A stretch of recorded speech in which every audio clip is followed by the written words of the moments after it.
भगवद गीता में श्री कृष्ण जी अर्जुन से कहते हैं, यद्यपि मैं अजन्मा तथा अविनाशी हूँ और यद्यपि मैं समस्त जीवों का स्वामी हूँ, तो भी प्रत्येक युग में मैं अपने आदि दिव्य रूप से प्रकट होता हूँ। उनका कहने का तात्पर्य है, भगवान ने अपनी जन्म की विलक्षणता बताई है।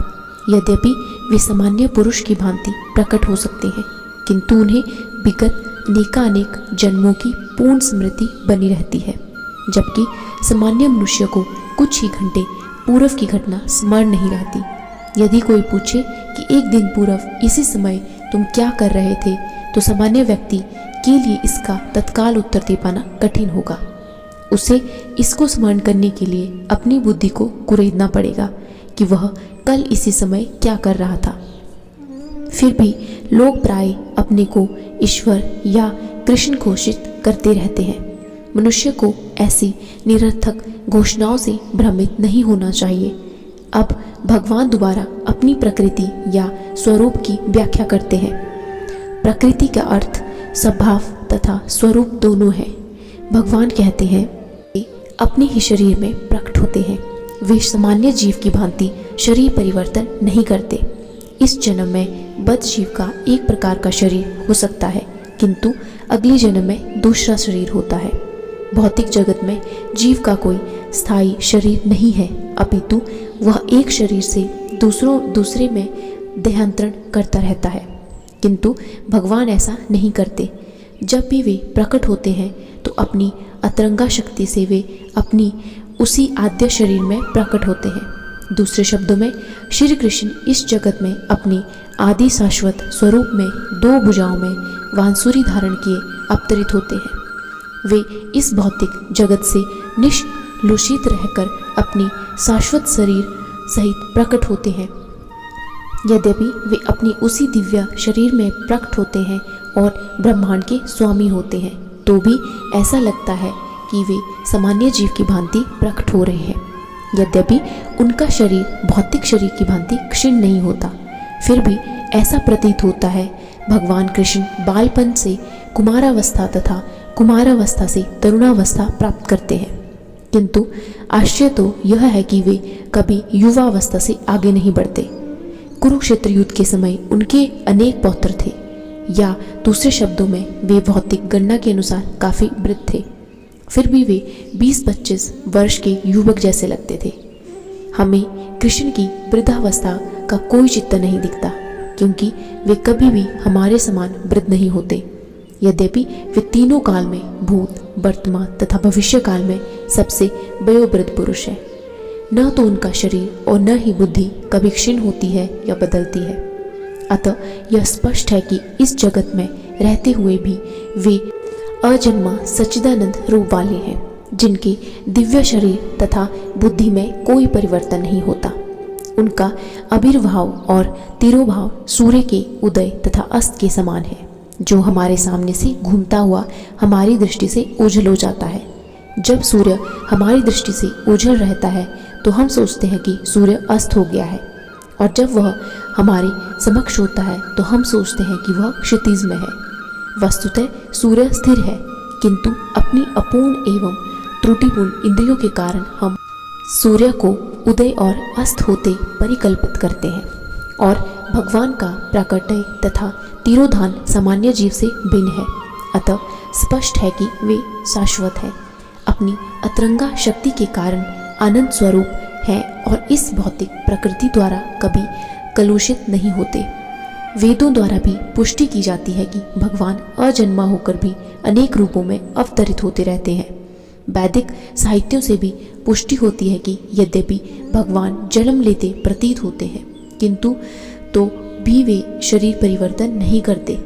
श्रीमद् भागवत में वे अपनी माता के समक्ष नारायण रूप में 4 भुजाओं तथा षडेश्वर से युक्त होकर प्रकट होते हैं। उनका आद्य शाश्वत रूप में प्रकटे उनकी अहेतु की कृपा है, जो जीवों को प्रदान की जाती है, जिससे वे भगवान के यथा स्वरूप में अपना ध्यान केंद्रित कर सके, न कि निर्विशेषवादियों द्वारा मनोधर्म या कल्पनाओं पर आधारित रूप में।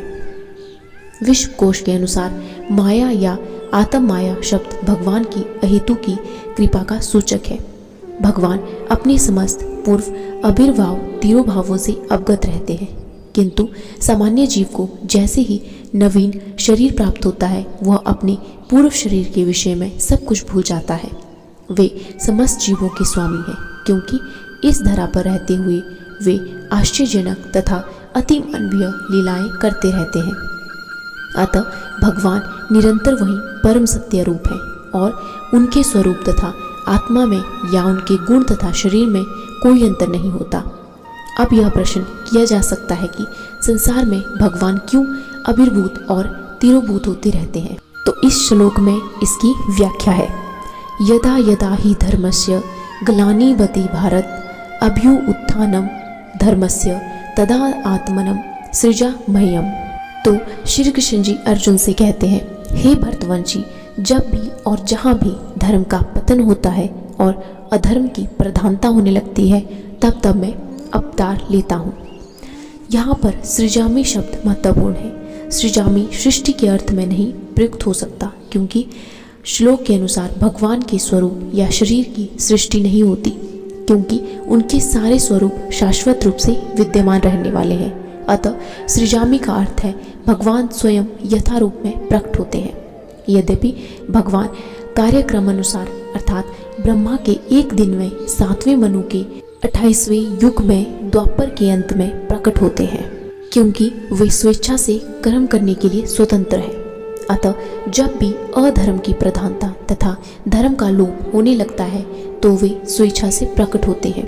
धर्म के नियम वेदों में दिए हुए हैं और यदि इन नियमों के पालन में कोई त्रुटि आती है तो मनुष्य अधार्मिक हो जाता है। श्रीमद् भागवत में बताया गया है कि ऐसे नियम भगवान के नियम हैं। केवल भगवान ही किसी धर्म की व्यवस्था कर सकते हैं। वेद भी मूलतः ब्रह्मा के हृदय में से भगवान द्वारा उच्चारित माने जाते हैं। अतः धर्म के नियम भगवान के प्रत्यक्ष आदेश है।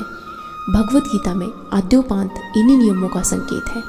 वेदों का उद्देश्य परमेश्वर के आदेशानुसार ऐसे नियमों की स्थापना करना है और गीता के अंत में भगवान स्वयं आदेश देते हैं कि सर्वोच्च धर्म उनकी ही शरण ग्रहण करता है।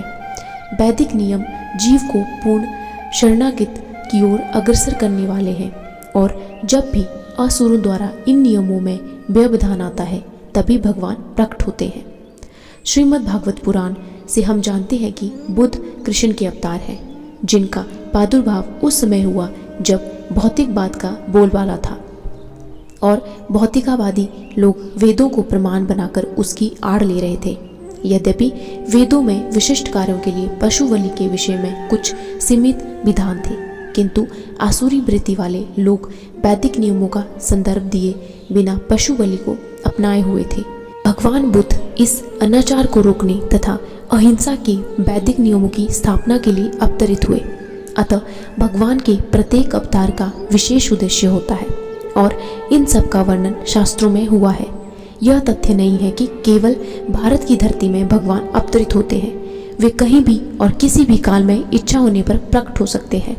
वे प्रत्येक अवतार लेने पर धर्म के विषय में उतना ही कहते हैं जितना कि उस परिस्थिति में जन समुदाय विशेष समझ सकता है, लेकिन उद्देश्य एक ही रहता है, लोगों को ईश्वर भावना भावित करना तथा धार्मिक नियमों के प्रति आज्ञाकारी बनाना।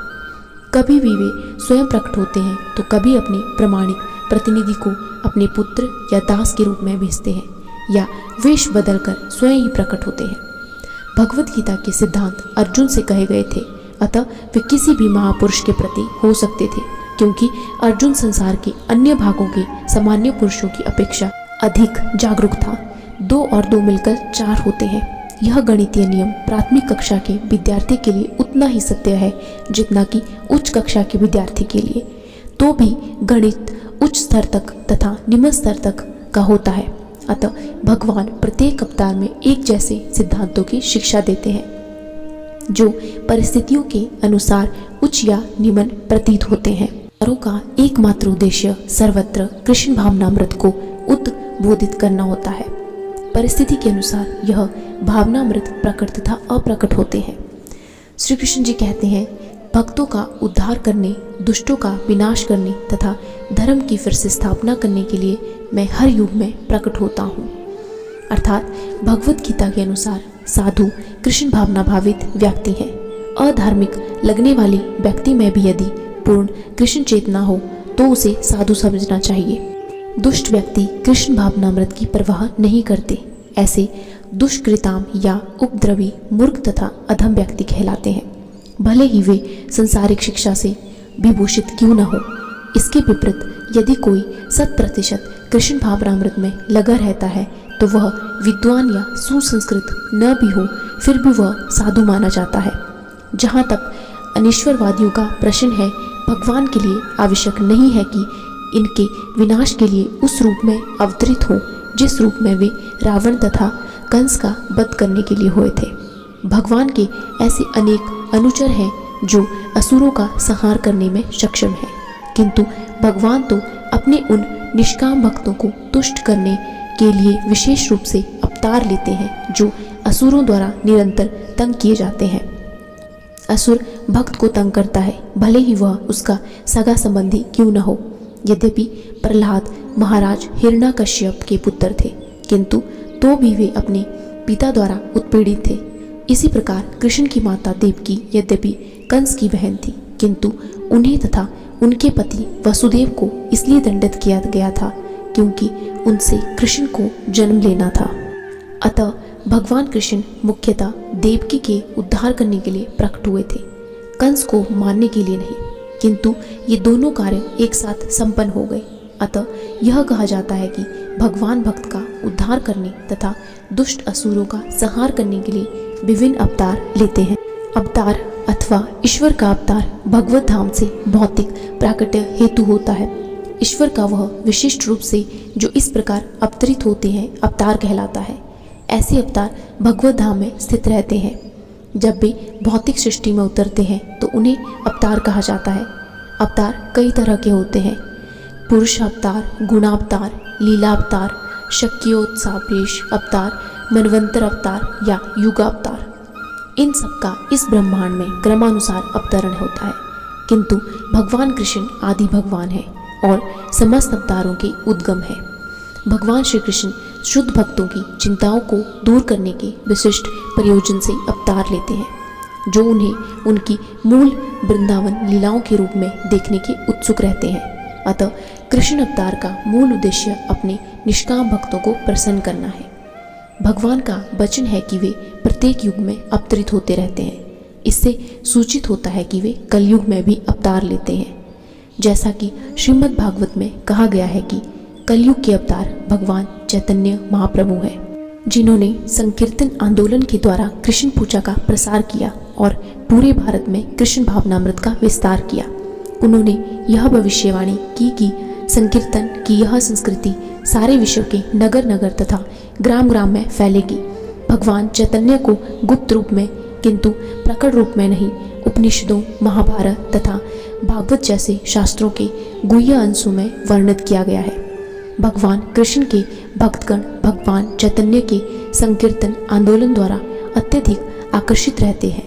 भगवान का यह अवतार दुष्टों का विनाश नहीं करता, अपितु अपनी अहेतु की कृपा से उनका उद्धार करता है। तो आज के श्रीमद् भगवत गीता ज्ञान से हमें यह पता चलता है कि श्री भगवान के कितने ही अवतार हुए हैं, जिनके बारे में हमें वेदों पुराणों में पता चलता है। और आगे भी श्री भगवान अपने भक्तों की रक्षा और दुष्टों का अंत करने के लिए अवतार लेते रहेंगे। राधे राधे।